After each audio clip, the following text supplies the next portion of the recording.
முடிச்சிட்டானா வீட்டுக்கு வரேன்னு சொல்லி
ஏன்டா ராஜா 10 பெத்து 10 செத்து போட்டும்பா.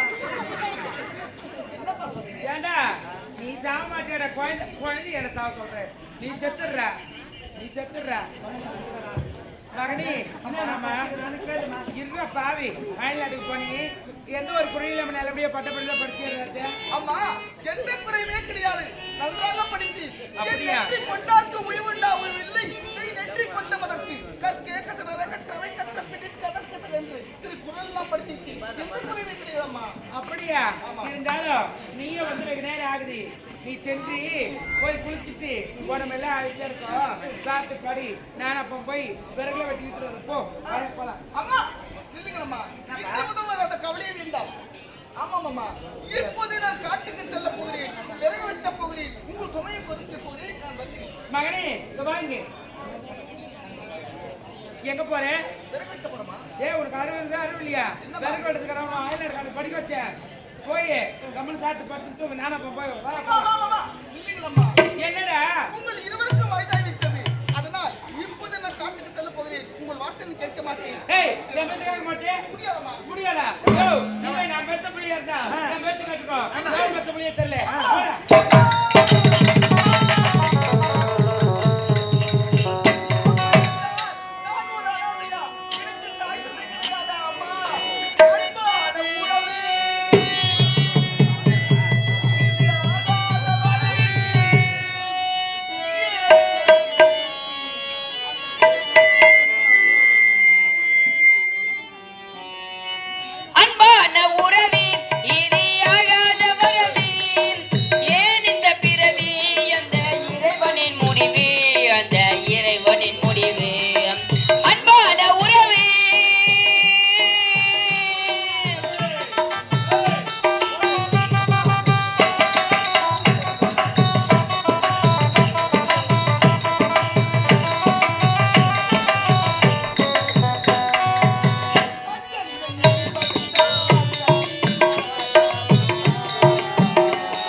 இருந்தாலும் என்றாவது ஒரு நேரம்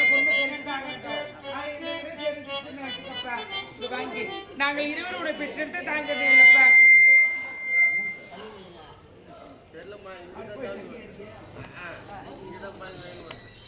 மகனி அரவங்காட்டிலேயே விறகு வெட்டும் போது கை குழந்தையா கிடைச்சிடுற ராஜா. எங்களுக்கும் குழந்தை இல்லாத காரணத்தினால் ஒண்ணு எங்களோட பிள்ளையா வளர்க்கலான்னு எடுத்துட்டு வந்தோம். இருந்தாலும் உன் தாய் தந்தை யார் என்று எங்களுக்கு தெரியாது. நீ சென்று உன் தாய் தந்தை தேடி கண்டுபிடிச்சு கொள்ளுப்பா. அது மட்டும் கிடையாது, என்றாவது உன்னை வளர்த்தவர்கள் நாங்கள் இருவரும் ஒரு நாள் இல்லை ஒரு நாள் இருந்து விட்டா அன்றைய தினம் வந்து எங்கள் இருவருக்கும் கொல்லி மட்டும் வச்சுட்டு போயிடுறாரு ராஜா.